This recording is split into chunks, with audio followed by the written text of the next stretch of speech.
Greetings. Welcome to the Brain Gauge channel. I'm Mark Tommerdahl, and I'm going to talk a little bit I'm just going to add an addendum to the alcohol, plasticity, and brain health chat that I put up the other day. And that's because I keep getting questions about it. People actually interested in drinking and how it affects them.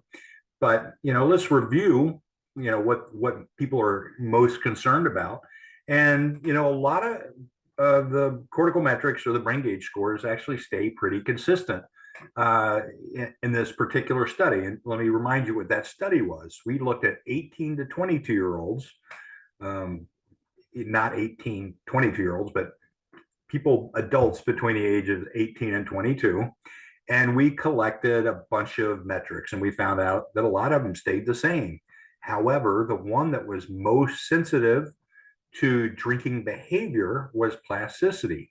So the plasticity score that you see here, and in this particular graph, lower numbers are worse. When they started drinking, when they recorded more than 60 drinks per month, it looked like that their plasticity was way, way worse than it was, when they were just drinking anywhere from 0 to 30-ish drinks looked okay. Well, the concern that people have is like, oh, that means I can't drink anymore. I should cut back to this amount. Well, keep in mind, it was 18 to 22 year olds, and development is not completely over yet. Development does not change, basically is still ongoing. So this is still a critical time, especially for guys, as everybody knows, both from research studies and anecdotally, guys at that age, they're really not completely developed. So, not completely mature, and they got a lot of them act like they have a frontal lobotomy. So a lot of this drinking behavior actually was most likely probably included some pretty heavy duty weekends. And so they weren't just drinking 1 or 2 beers a day during 30-day period. They were drinking 15 or 20 beers on a week, on one day on a weekend.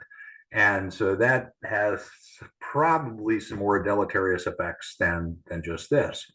So, anyway, couple of comments on that is, if you're really concerned, then just track it and really pay attention to the plasticity number and see, if your plasticity does, start going down, or how sensitive it is. Now, we do know that with the plasticity number, if with an alcoholic who quits drinking, we do know that that number does recover over about a 12-week period.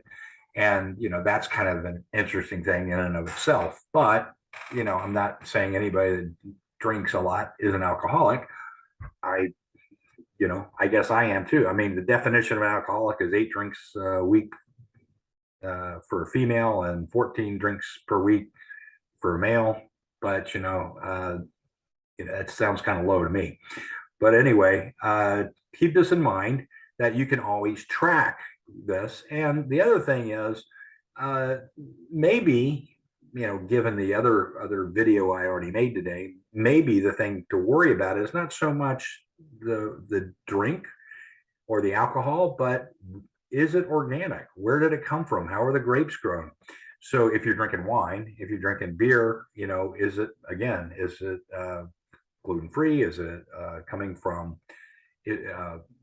hops and rye that use a lot of herbicides and pesticides? Because, quite frankly, we are not designed to take on herbicides and pesticides, even though the plants that are making the hops may be GMO, genetically modified stuff that is optimized for herbicides and pesticides. So, take a look at what we eat. That was in the news. Basically, eating ultra processed foods is bad for you. So drinking probably falls in there somewhere, depending on what exactly you are drinking. So anyway, thanks for watching. And if you have any questions, please send them to me. I enjoy getting them. So see you next time.